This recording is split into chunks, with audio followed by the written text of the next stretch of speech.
On this video, I'm going to tell you about the most frequently tested UCC sections. I have two caveats I want to call to your attention. Number one, you must actually get out your UCC book and read these UCC sections, okay?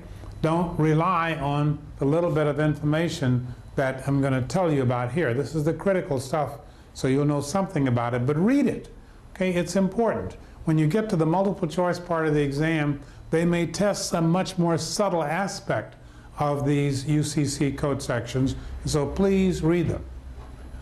The second caveat is that the section on page 73 of the What to Write book, there is a list of the most frequently tested UCC sections, and it's got about 5 or 6 more sections which are not here. Please look at that list and read those also. Let's start through these. Number 1, merchant, 2-104. You do not need to memorize the code section numbers. If you do, fine, use them, but that's not required. But you do need to know what it says. 2-104 defines merchant. Now, merchant comes up in a number of places in the UCC. There are a number of places where if the transaction is between merchants, that means both parties must be merchants. If it's between merchants, there are some rules that apply that don't apply unless both parties are merchants. For example, 2-201 subsection 2 is the section that says, if I am a merchant and I send you a written confirmation of our oral contract, and you are a merchant and you receive it, that even though you don't respond, that if you receive it, had reason to know of the contacts you got, that reason to know of the contents of what I sent to you, and you don't have to read it, you received it within a reasonable time, and you don't object within 10 days, then you are bound even though you didn't sign anything. And that's tested frequently, but we have to both be merchants in order for that section to be applicable. Now, when they test this, the bar examiners will frequently make it obvious that one of the parties is a merchant, but for both of them to be a merchant, if you want both parties to be a merchant, the second party, there'll be some problem where you have to do a little bit of work to show that this other person is a merchant. So you need to know the definition of a merchant, and I'll give those to you now. They are located here at UCC 2-104, and at 2-104 it says that there are 3 ways to be a merchant. And the 3 ways to be a merchant located in that section are, number 1, one who deals in goods of the kind. Now, deals in goods of the kind means that I buy them and I sell them. That's dealing in goods of the kind. Or I manufacture them and I sell them. That's dealing in goods of the kind. Now, so that's one way to be a merchant. If I deal in, I have a local stationery store where I deal in paper and pencils and that sort of thing, and I'm buying or selling a car, I'm not a merchant in cars. Okay, got to be one who deals in goods of the kind involved in this transaction. So that's one way to be a merchant. The second way to be a merchant is to be one who claims expertise, specialized knowledge in the type of goods involved in this transaction, or even specialized knowledge about the type of transaction. So for example, if I am an automobile mechanic, as my occupation, it's got to be my occupation, not my hobby. If I race cars on the weekend as a hobby, that's not my occupation. But if by my occupation I'm an automobile mechanic by day, and I want to sell you my car, and we enter into a deal about the selling of my car to you, I will be treated as a merchant, because by my occupation I claim to have specialized knowledge about those kind of goods. That's a second way to be a merchant, one who by his or her occupation claims to have specialized knowledge about these kinds of goods, cars in my example. There's a third way to be a merchant. The third way to be a merchant is if I want to sell my car and I'm not a mechanic, but I hire a mechanic to represent me in the sale of this car, or I hire a mechanic to represent me in the purchase of the car. Then the rule is that this third way to be a merchant is if I employ an intermediary who by that person's occupation, that person claims to have specialized knowledge, then I am the principal now. I will be treated as a merchant if I hire this intermediary who claims by occupation, not hobby, to have that specialized knowledge. So those are the three ways to be a merchant. And again, when there are lots of sections in the UCC, first of all, I hope everyone understands, does not require that anyone should be a merchant in order for the UCC to apply. The UCC applies if the transaction is in goods as opposed to services or real estate or something. But if I want to sell you this marker for 10 cents, and neither one of us is marker experts or merchants in markers or merchants at all, the UCC still applies. So I meet you on the street corner and say, would you like to buy this for 10 cents? UCC applies. But there are some sections of the UCC where it specifically requires that one party be a merchant, or maybe both parties should be a merchant. For example, 2-205, the firm offer rule, says a merchant can make a firm offer, but a non-merchant cannot. And so that's a section where one party needs to be a merchant. So you understand how that works. So 2-104 defines merchants. There are three ways to be merchant. Let me give you one more example about this merchant thing. Let me suppose that I am dealing, let's take General Motors. General Motors is a merchant in cars. We all know that. They make cars and they sell them. But General Motors, if suppose they are buying a large quantity of paint from some paint company. Let's suppose that General Motors doesn't mix its own paint, it buys it from someplace.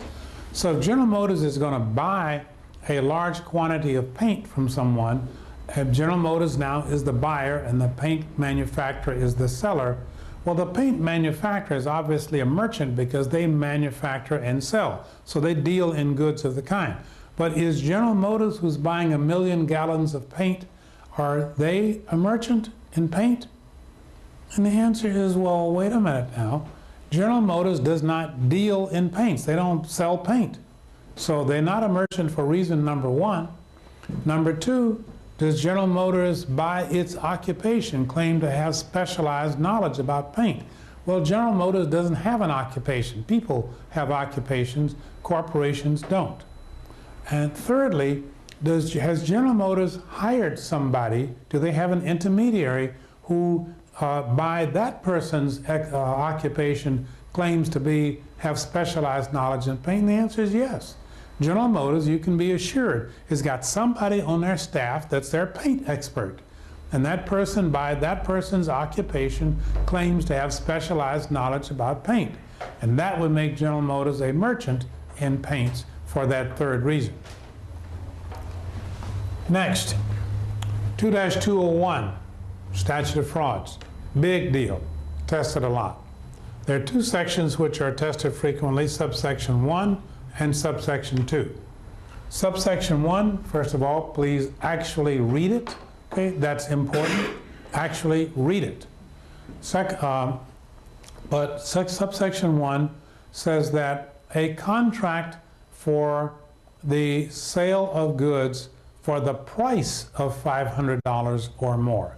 Now be careful, because we're talking about the price of the item being sold, not the value of it. So if I'm offering you this marker for $500 or more, forgetting about the fact that you may be crazy to buy it for that price, If I'm offering you this marker for $500 or more, and we form a contract about this, then we need a writing, because in order for that contract to be enforceable. Now, of course, if I offer you the marker for $500 and you pay me the $500 and the deal is all over, well, that's a completed transaction. The statute of frauds doesn't apply to the completed transaction and doesn't apply to the part of the current transaction that's already been completed. So if I offer you these two markers for $500 and we have a contract, we have an oral contract where you're buying these two markers from me for $500, I deliver one and you accept the delivery of that one, well, and then when I try to collect, you say, gee, Emerson, the contract was not in writing, statute of frauds, I don't have to pay you for the one you delivered. And the answer is that under the so-called part performance doctrine in contracts, now be careful, there's also a part performance doctrine in real property. We're talking about the part performance doctrine in contracts. And it says the part of the contract which has been performed and accepted. So I delivered you one of these markers and you accepted it, that the part of the contract that's been performed and accepted by the other side is no longer subject to the statute of frauds. So when you say you don't want to pay me because it doesn't work, because the statute of frauds doesn't apply. Now, when I ship the goods to you and they arrived at your place and you said you don't want them, okay, now that's different because you didn't accept them. But the part of the contract which has been performed and accepted is no longer subject to the statute of frauds. So you'd have to pay for the one that you accepted, but the other one that I haven't delivered to you yet, the statute of frauds applies, it's unenforceable, that part of the contract remains unenforceable.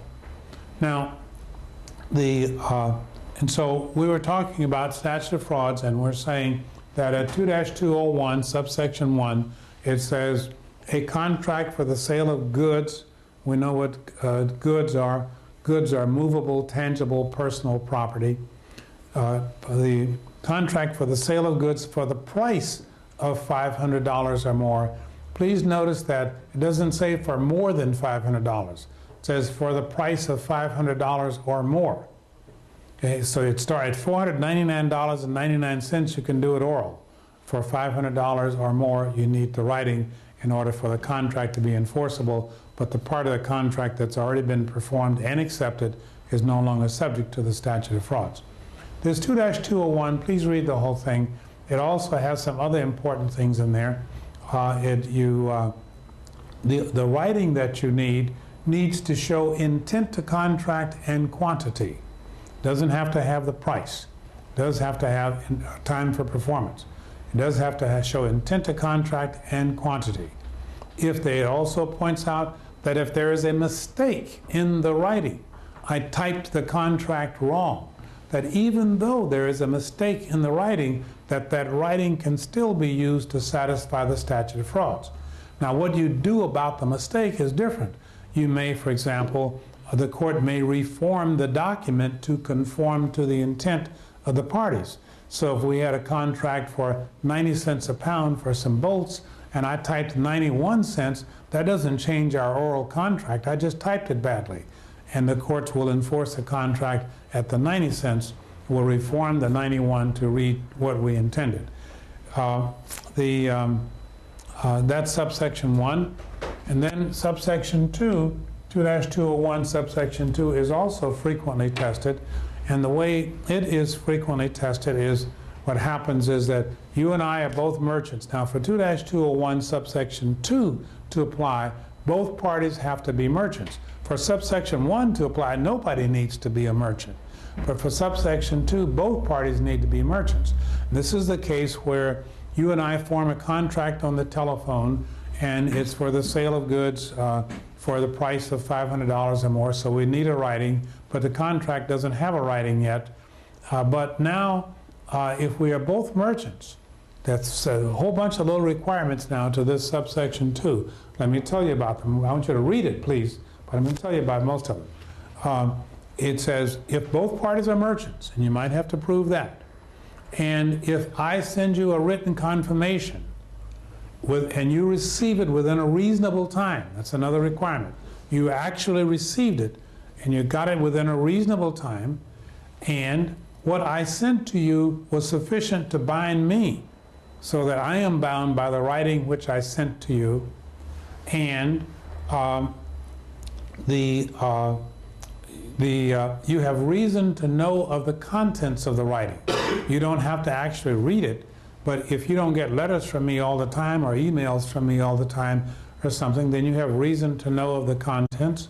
And finally, if you do not object within 10 days of when you got it, if you got the written confirmation from me and you send me objection within 10 days, send it. I don't have to get it within 10 days. You send me objection within 10 days, then then you're not bound. But if you don't, if you meet all the requirements that I just listed and you do not object within 10 days, then you are bound just as though you signed it, even though you didn't sign anything, so long as we're both merchants and all those other requirements are met. That's 2-201 subsection 2. This is frequently tested, so please know it. Next one is 2-201 sub 207 subsections 1 and 2. 2-207, I know that you are familiar with it, but let me summarize for you what it's about. 2-201, 207, pardon me. 2-207 is about the mirror image rule. Now, you know at common law, if I make you an offer, that you have to, if you're going to accept it all, you can only accept exactly the offer that I made to you. Okay, you can't slice out certain parts of it or accept it and add new parts or anything of that sort. The mirror image rule, you must accept exactly what I offered to you or nothing. Now, of course, you can reject what I sent you and make a counteroffer. You can do that. But, so those are the only choices you have at common law. You can accept the offer I made, or you can reject it and make a counteroffer, or you can just reject it altogether and not even make a counteroffer. Now, if, for example, I send you an offer and you say, I accept on the condition that you, Emerson, do something else. Well, that's a conditional acceptance, and that really amounts to a rejection and a counteroffer. So once again, this is very important because this comes up in bar questions all the time. I say to you, I offer to do so-and-so. I offer to sell you my car. And you respond, I accept, but on the condition that you put new tires on it. Or I accept only if you put new tires. Or I accept if you lower the price. Or I accept any kind of a condition of that sort. And so if you put a condition on there, meaning that you accept provided I do something else or some other event takes place, if that's your acceptance, that's a conditional acceptance, which is a rejection and counteroffer. Now, the UCC at 2-207 subsection 1 does something with that mirror image rule. It says that when you accept, that you can, in fact, accept and propose some additional or different terms. Now, proposing an additional or different term is different from you accept on the condition that I perform this new term. You say, you accept, but only if I put new tires on the car. You accept, but only if I deliver it to your place. So that's a conditional acceptance that puts a burden back on me. And when you put that burden back on me, that's really a counteroffer, rejection and a counteroffer. But that is different from the case where you say, I offer to sell you my car. You say, you accept, but would I please deliver it to your place? Would I please put some new tires on it? You propose that I paint it before delivering it to you. You would like for me to sweep to wash it before I deliver it to you. So these things are all proposals for additions to the contract, or they are proposals for something that's different, meaning different from, it contradict my offer. When I offer to sell you my car at a price, and you say you accept and you would like for me to put new tires on, that's not contradicting my offer. But if I make an offer and you say something, you accept, but you propose something that contradicts some term of my offer, that's still just a proposal. If you say you accept only if I agree to that, that's a rejection and counteroffer. So that's a fine distinction, but you have to make that distinction between when I offer that you either accept conditionally, which is a rejection and counteroffer, or you accept but you propose some additional terms. And what 2-207 subsection 1 says is that if you accept and you propose additional terms or different terms contradicting my offer, that's still a good acceptance. Okay? You accept, you propose, it's still a good acceptance. Whereas if you accept on a condition, that a conditional acceptance, that's not a good acceptance. And you have to wait for me to agree to do whatever you said. You said you accept provided I put new tires on the car. Well, you got to wait to see if I agree to that before you know if we have a contract or not. So 2-201, 2-207, I don't know why I keep saying that. 2-207 subsection 1 is the section that deals with what I just told you about. It helps you determine whether or not you do or do not have a valid acceptance. An acceptance with a proposal for addition or different terms is still a good acceptance.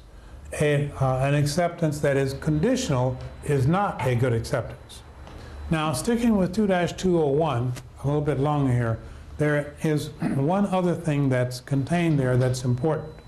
And that other thing is this, that at 2-207 subsection 1, it deals with this problem. Let's suppose that you and I have, I make an offer to you and you say, I accept, and this is all over the telephone, so it's oral. So you say, I accept, so we've got an offer and acceptance. And now I send you a written confirmation to what we just agreed to on the telephone. Now I send you this written confirmation, and now be careful, a few minutes ago we were talking about whether or not this written confirmation is going to bind you so far as the statute of frauds is concerned. And if we are both merchants and all that sort of stuff, you may end up being bound even though you didn't sign anything. But I'm not talking about the statute of frauds now.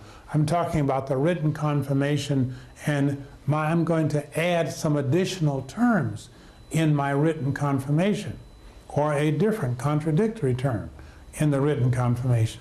So if I send you a written confirmation, or you send me a written confirmation, the written confirmation may contain proposals for additional terms or proposals for different contradictory terms. And the 2-207 subsection 1 says that's okay if the written confirmation has these proposals for addition or different terms. That's perfectly okay, and you still got a good acceptance. Now, so that's what 2-207 subsection 1 says. 2-207 subsection 2 tells you what to do with this proposal for additional terms. So if I make a proposal to you to sell you my car, and then you answer and you propose additional or different terms, what happens to the proposal? We have a contract because we have an offer and acceptance. We have agreement on the terms because I made the offer, you accepted with a proposal for additional terms, not a conditional acceptance. And so so we now have an agreement on the essential terms, but we have an agreement, but we have your proposal for additional or different terms. What happens to that proposal? Do the terms of that proposal end up in the contract or not in the contract? That's what we want to know. And that's what subsection 2 does for us. Subsection 2 answers that question. Subsection 2 says, that these, says if you and I are both merchants, if we are both, and only if we are both merchants, then the proposed additions to the contract will end up in the contract. They'll automatically be in the contract unless First of all, three things. One is that I said to you when I made the offer that don't propose any additional terms. I'm telling you in advance that I'm rejecting them all. In that case, the proposals for additional terms will not end up in the contract. Secondly, the second way they will not be there is if I object to them within a reasonable time, not 10 days, reasonable time. The 10 days went with 2-201 subsection 2. The 10 days is here. Here it's reasonable time. So the second way the proposals for additional terms will not be in the contract is if I object within a reasonable time. So far we have two reasons they won't end up there. One is I told you in advance, don't even put them there because I'm rejecting them in advance. The other is when I get your proposals, I reject them. And the third way that your proposal for addition to the contract will not end up in the contract is if your proposal materially alters the contract. If it materially alters the contract. You're proposing something that's so substantial that it's a material alteration.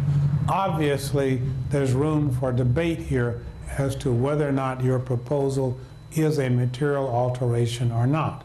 And when this happens on the bar, you are expected to make an argument both ways, that it is and is not a material alteration. So that's what 2-201, 207 subsections 1 and 2 say. 2-209 has 5 sections to it. It's important to read them all, but I'm going to talk about subsection 1 and subsection 3 right now. Subsection 1, 2-209 subsection 1 says that the modification of a contract does not require consideration. Modification does not require consideration. Now, the modification needs to be in good faith. It can't be in bad faith. Way back at the early beginnings of the UCC, section 1-204, it says everything in this UCC requires good faith. And so if you and I have a contract and one of us wants to modify it, it doesn't require any consideration, but does require good faith. That's 2-209 subsection 1. Subsection 3 deals with the statute of frauds for modifications. It says that for modifications, if the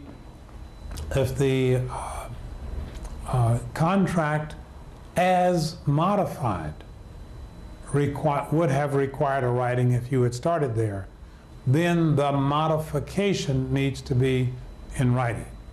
Once again, if the contract as modified, meaning after you put the modification into effect, if you end up with a contract which would have required a writing if you had started there, then that modification needs to be written. For example, I'm going to sell you my car for $300. Contract can be oral.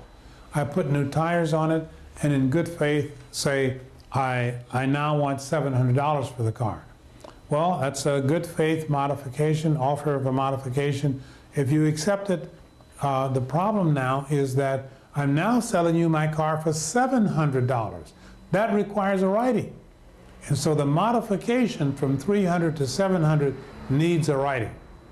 If I had done it the other way around, I started with a contract for $700, and now we modified down to $300 because I had an accident in the car. We end up with a contract for $300, and therefore that modification does not need to be in writing. Suppose we started with the sale of a car for $700 and I modified to $800. We need a writing because we ended up at $800. Suppose we started at $1,000 and I modified to $600.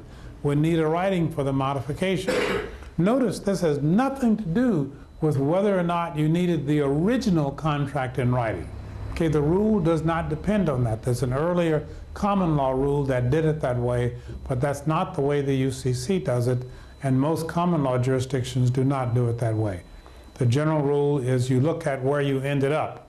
If you ended up in a place where you would have needed a writing if you had started there, then that modification needs to be in writing. Next comes 2-305. 2-305 says you can form a contract even though the price is to be determined later.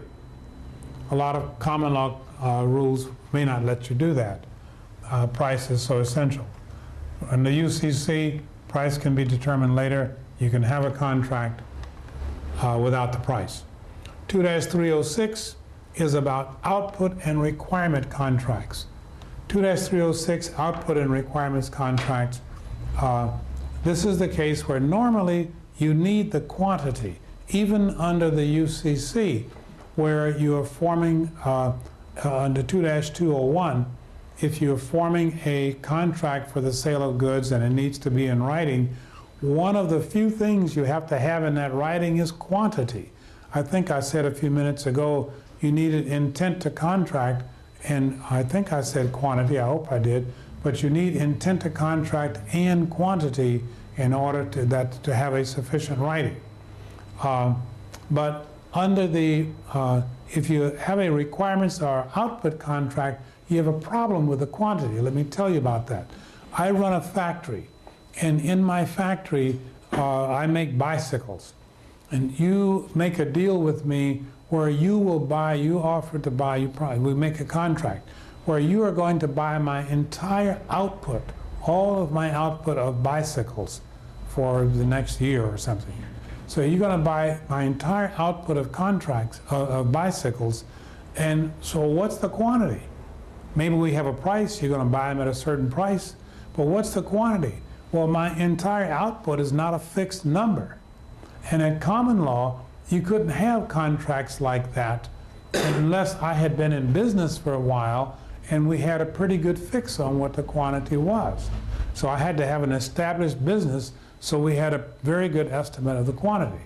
Modernly, that's not the way that works anymore. 2-306 says that if we have an output contract like that, that the output, the quantity term should be, and please actually read it. The quantity term is, first, if we agreed on an estimation, then anything that isn't, disproportionately different from that estimation would be okay. So anything reasonably close to what we estimated is okay. If we didn't estimate, then my prior output, whatever I've been doing in the past, anything reasonably like that is okay. And if we don't even have that, then you just have to look to reasonableness. Now, so for output contracts, you don't have a quantity term, but it's handled in the way that I just mentioned. And if I try to differ, if I am operating my bicycle factory and you're going to buy all the output, and once I find out you're going to buy all the output, I go, hot dog, I'm going to triple my output. I'm going to have a 3-shift operation, a day shift and a swing shift and a midnight shift, graveyard shift, so I can have 3 times as many bicycles, and you still got to buy them all. And the rule is, well, you don't have to buy them all because the quantity differs too much from what we had agreed upon. Now, from what your expectations were. There's also the requirements contract, a little different from the output contract. The requirements contract occurs in the case where you have a retail bicycle store. And in your retail bicycle store, you sell bicycles, and you need a source of supply from me. I manufacture bicycles. And you make a deal with me where I promise you to supply all the bicycles that you require in your business. All the bicycles that you require. Well, once again, if I'm going to supply all the bicycles that you require, the quantity is not there, but the quantity is controlled by those things I told you about. Any estimates that we made and reasonable expectations based on the past. And so the quantity is controlled in that way for the requirements contract also, where I'm going to supply all the bicycles you require in your business. Now please notice, if I say I'm going to supply all the bicycles that you would like to have, okay, that doesn't have any controls, and that's not enforceable. But if I say I'm going to supply all the bicycles you need in your business, you require in your business, that has some controls and the rule, and it's okay.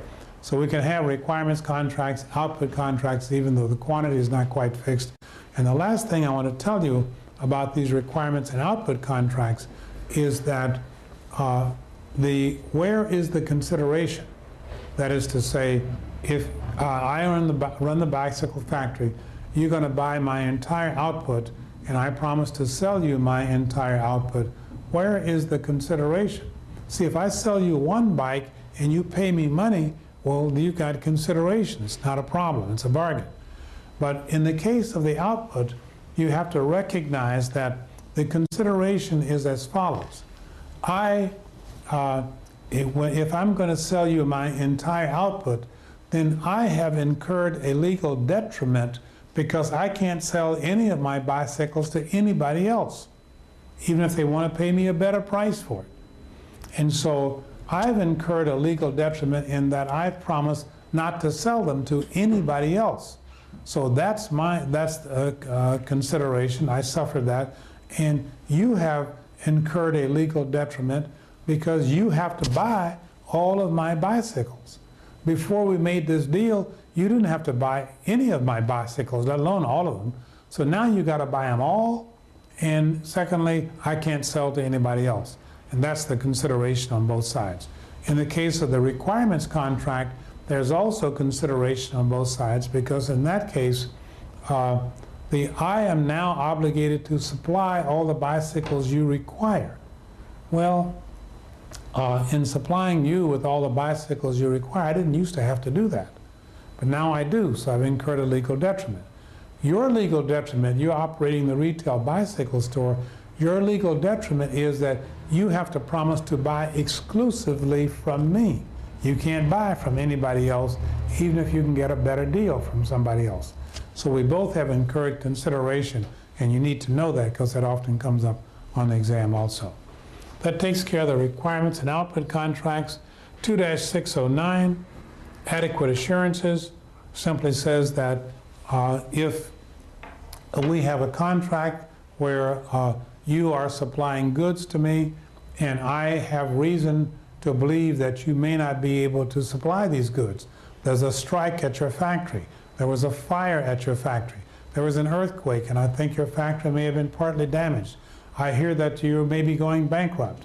So if I have any reasonable commercial reasons to believe that you may not be able to supply me with, to sell me the goods you're supposed to sell me, then I can, if I have any reasons to believe that you may not be able to do that, I can demand in writing, I have to put this in writing, I can demand further assurances from you. That's what 609 says. I can demand further assurances from you, and these further assurances are basically you have to provide me with commercially reasonable assurances that you will be able to perform. Doesn't say it has to be in writing. Whatever is commercially reasonable under the circumstances, that you have to provide me with that. If you don't provide me with commercially reasonable assurances that you will be able to perform within a reasonable time not to exceed 30 days, reasonable time not to exceed 30 days, then I can treat it as a breach. And finally, 2-610, anticipatory repudiation, simply says that if repudiation means words, you use words to say I'm not going to do it. So you repudiate with words. So if you use words to tell me that you're not going to perform the contract, that's a repudiation. And that's a breach of contract. Even though if you tell me you're not going to perform, I can call you up and beg you to perform and say I'll wait for you and all that kind of stuff. That doesn't change my right to treat it as a breach of contract. So these are the most frequently tested UCC sections. Please actually read them and read the others, which are found on page 73 of the What to Write book. And if you do that, you will be much better off in terms of the multiple choice as well as the essay part, because these things are tested. If they're about half of the questions, the essay questions are UCC questions, And that means that you'd be almost guaranteed that some of these code sections on the board will be tested in that case. And that's the end of this video.